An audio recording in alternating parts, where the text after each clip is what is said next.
Let's explore Delight and 8 other spiritual poems. This is Lama Jigme Gyatso. Welcome to Meditate Like a Jedi. Today's first poem, Delight. Strong winds have scrubbed clean the electric blue of winter's sky, a delight for the eyes, but a torment for the sinuses. Today's second poem, Teacher. So, you wanna be a meditation teacher, do ya? Then do it for the right reasons, not for fame or self-importance or wealth. Do it for the benefit of others, or not at all. So, you wanna be a meditation teacher, do ya? First, learn the essence of all that Buddha taught. Attend a series of 16 weekly classes. Sign into class early and enthusiastically do your homework every morning and every evening. So, you want to be a meditation teacher? Then accomplish the path. For if you strive to teach others how to accomplish the path, before you have mastered the path, all you will be teaching folks is how to not accomplish the path. But what could it mean to accomplish the path? We have mastered Buddha's teachings and techniques when we apply them spontaneously, habitually, easily, and effectively. Buddha taught this could be accomplished in 7 years, or 7 quarters, or 7 months, or 7 fortnights, or 7 weeks, or even 7 days. So, you want to be a meditation teacher, do ya? Then master the teachings, master the techniques, and master their application by mastering your emotions. So, you want to be a meditation teacher, do ya? Then collect your 10,000 hours. Collect your 10,000 hours of formal study. Collect your 10,000 hours of formal meditation. Do not cheat yourself. Do not cheat your future students. So, you wanna be a meditation teacher, do ya? It takes more than silly robes and a bad haircut. It requires mastery of Buddha's teachings and Buddha's techniques and their application upon the laboratory of your own body and mind. If your motivation is purely altruistic, this could sound like an exciting adventure. If, however, you are driven by a thirst for riches, for fame, and by self-importance, this will sound like an outrageous obstacle. And you will find a diploma mill and hang your shingle, and all those you teach will be no better off than you, forever a slave of emotional craving and intellectual clinging and pride and greed and fear. So, you want to be a meditation teacher, do ya? Then enthusiastically study the teachings and study the techniques and apply them to your own body and mind with the enthusiasm of Baby Yoda in a pond full of frogs. Today's third poem, Love Dictates. As a chronic people pleaser, it has taken decades to realize that if I must choose between my partner's well-being and her approval of me, love dictates that I must choose her well-being. Today's fourth poem, Led Astray. If chest-centered breathing could feed anxiety, and a belly-centered breathing could strengthen peace, why do the majority of lamas teach chest-centered breathing as well as chest-centered visualizations? Because in the distant past, a Darth Sidious-like teacher realized that anxious folks are easier to manipulate than peaceful people are. Belly-oriented work is called Mother Tantra and puts me in mind of Yin. Chest-centered work is called Father Tantra and puts me in mind of Yang.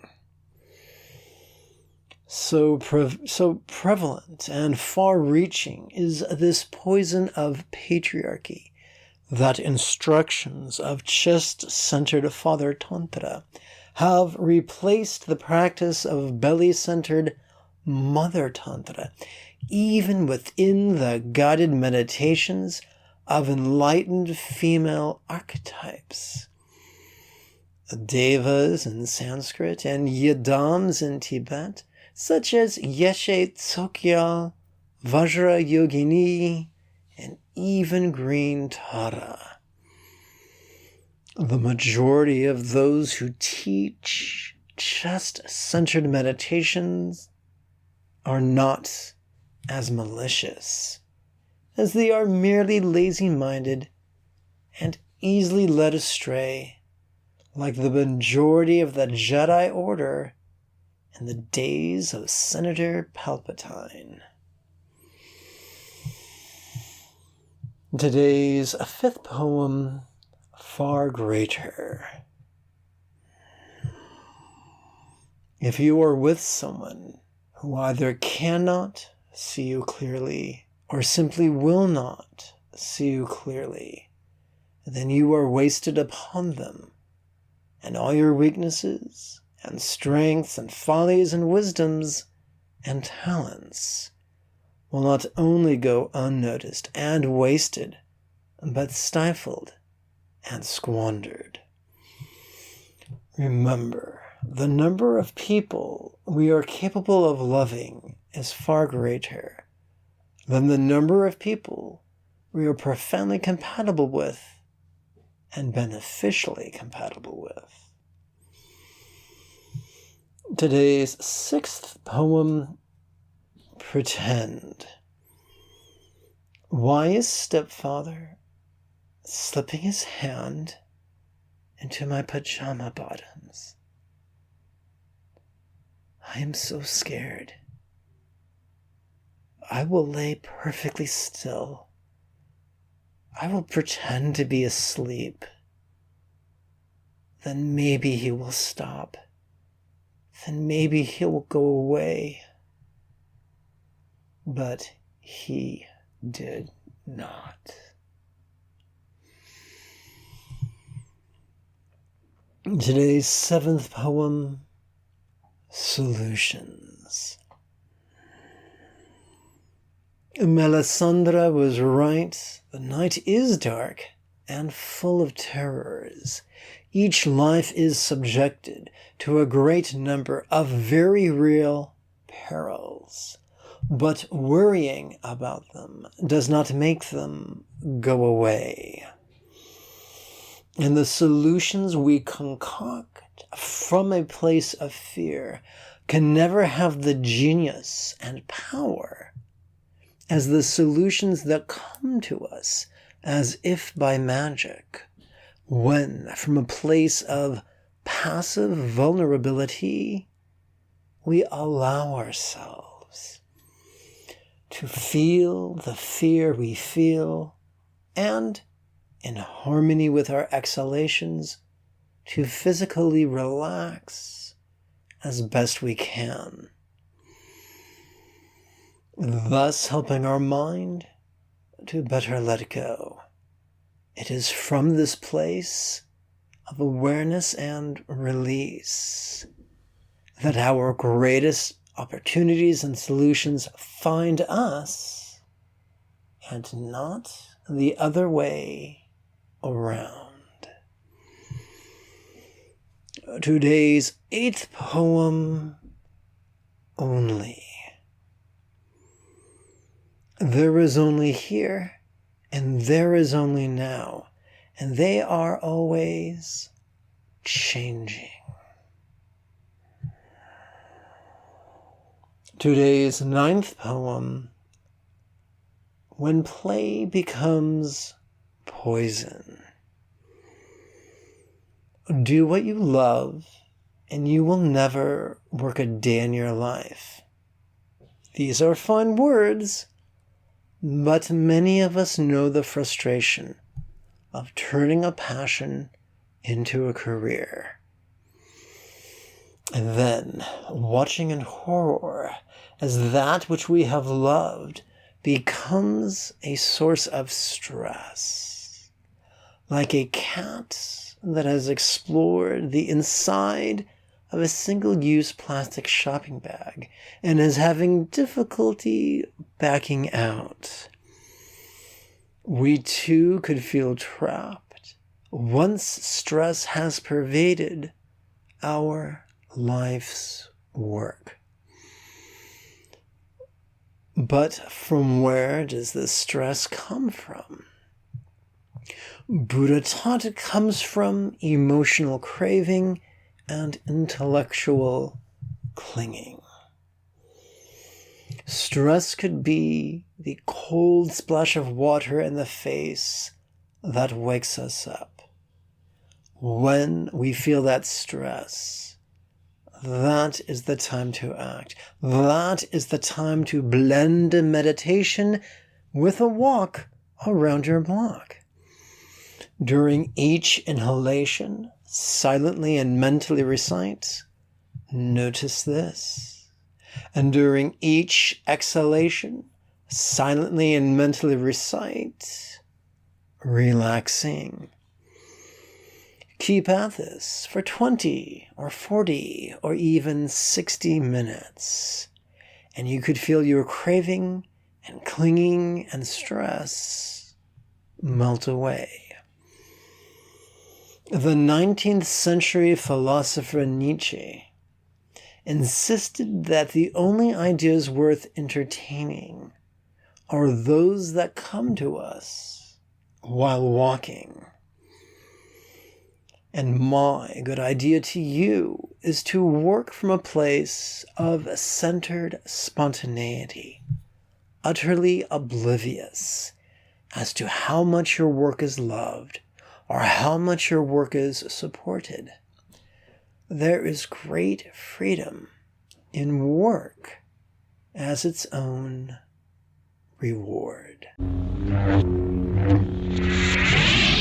Let us conclude with a simple call to action. This podcast will never have any advertisements, so support us monthly on PayPal and like us on your podcast service to help others find us, just as you found us as well. If meditation has felt impossible or boring or just out of reach, you are welcome to register at buddhajoy.org for the next series of live online meditation class webinars that meet once a week.